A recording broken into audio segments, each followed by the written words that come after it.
నమస్కారం. కొన్నిసార్లు తెలుసా, చాలా పెద్ద పెద్ద పాఠాలు చిన్న చిన్న, చాలా సింపుల్ కథల్లోనే దాగి ఉంటాయి. ఈరోజు మనం సరిగ్గా అలాంటి ఒక కథనే చూడబోతున్నాం.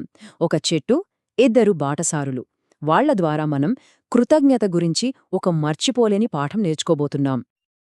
ఈ కథ ఎంత శక్తివంతమైనదంటే అదంతా ఈ పాత తెలుగు పుస్తకంలోని ఈ ఒక్క పేజీలోనే ఉంది చూడండి.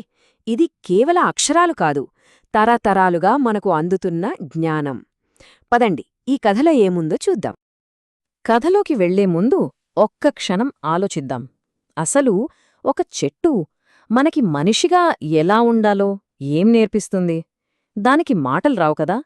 కాని ఈ కథ చివరికి వచ్చేసరికి మనకి ఒక అద్భుతమైన సమాధానం దొరుకుతుంది. సరే, ఇంకా కథలోకి వెళ్ళిపోదాంనా? ప్రతి కథలాగే దీనికి ఒక నేపథ్యం ఉంది. కథ ఇక్కడ మొదలవుతుంది. ఒకసారి ఊహించుకోండి, అది మండు వేసవికాలం, మధ్యాహ్నం సమయం.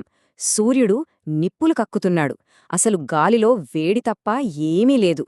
అలాంటి ఒక భరించలేని పరిస్థితుల్లో మన కథ మొదలవుతోంది. ఆ ఎండకి ఇద్దరు బాటసారులు నడవలేక నీరసంతో అల్లాడిపోతున్నారు. ఎక్కడైనా కాస్త నీడ దొరికితే బాగుండు, సేద తీరొచ్చు అని చూస్తున్నారు. అప్పుడే వాళ్లకి దూరంగా ఒక పెద్ద మర్రి చెట్టు కనిపించింది. వాళ్లకి ప్రాణం లేచొచ్చినట్టయింది.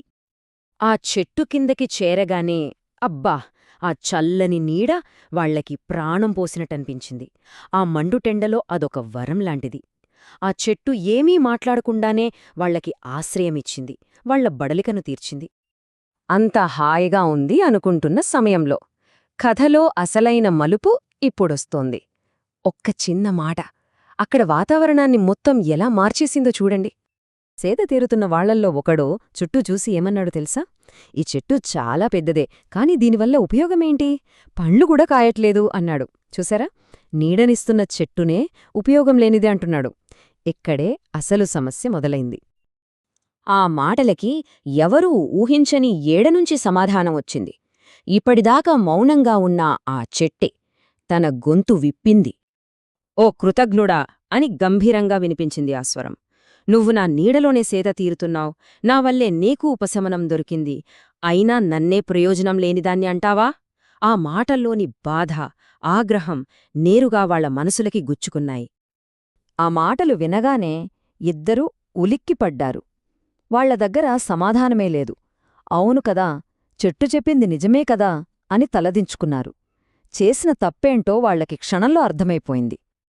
చూశారుగా, ఈ కథ కేవలం ఒక సంఘటన గురించి కాదు, దీని వెనుక మనందరికీ అవసరమైన ఒక పెద్ద పాఠముంది. మరి అసలు ఈ కథ మనకేం చెప్తోంది? ఇదే కథ మొత్తం సారాంశం ఈ ఒక్క వాక్యంలోనే ఉంది. చేసిన మేలు మరచినవాడు కృతజ్ఞుడు. ఎంత లోతైన మాట కదా ఇది! చేసిన మేలును మర్చిపోవడం కంటే పెద్ద తప్పు ఇంకొకటి ఉండదు అని ఎంత స్పష్టంగా చెప్తోందో చూడండి. ఇప్పుడు ఈ పదం చూద్దాం. కృతజ్ఞుడు అంటే కేవలం థ్యాంక్స్ చెప్పనివాడని కాదు, అంతకంటే చాలా లోతైన అర్థముంది. మనకొకరు సహాయం చేసినప్పుడు ఆ సహాయాన్ని గుర్తించకపోవడం, దాని విలువను తగ్గించి మాట్లాడటం, దాన్నే కృతజ్ఞత అంటారు. అదొకాకంగా వ్యక్తిత్వ లోపమన్నమాట.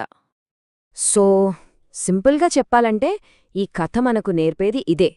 కృతజ్ఞత అంటే కేవలం మాటలతో చెప్పేది కాదు, మనం పొందిన సహాయాన్ని మనసులో గుర్తుపెట్టుకోవడంలో, దాన్ని గౌరవించడంలో ఉంటుంది. ఈ కథలోని పాఠాన్ని మనం మన జీవితంలో కూడా చూసుకోవచ్చు. ఆ ప్రయాణికుడిలాగే మనం కూడా చాలాసార్లు పండ్లలాంటి, అంటే మనకు కంటికి కనిపించే ప్రయోజనాల కోసమే చూస్తాం. కాని ఆ చెట్టు నీడలాంటి, మనకు తెలియకుండా మౌనంగా మనకు దొరికే సహాయాన్ని గుర్తించడం మర్చిపోతాం. మనకు సౌకర్యాన్ని, ఆశ్రయాన్ని ఇచ్చే దేనిని ఎప్పటికీ తక్కువగా చూడకూడదు. సరే, ఈ విశ్లేషణను ముగించే ముందు ఈ ఒక్క ప్రశ్న గురించి ఆలోచిద్దాం. మన జీవితాల్లో మనం చాలా తేలిగ్గా తీసుకునే నీడలు ఏవి? మనవాళ్ల ప్రేమ కావచ్చు, స్నేహితుల సపోర్ట్ కావచ్చు, లేదా మనకున్న ఆరోగ్యం, ఇవన్నీ కూడా ఆ చెట్టు నీడలాంటివే కదా. వీటి విలువను మనం నిజంగా గుర్తిస్తున్నామా? ఈ కథ మనకు ఆ విలువేంటో గుర్తుచేస్తోంది. దీని గురించి ఆలోచిద్దాం.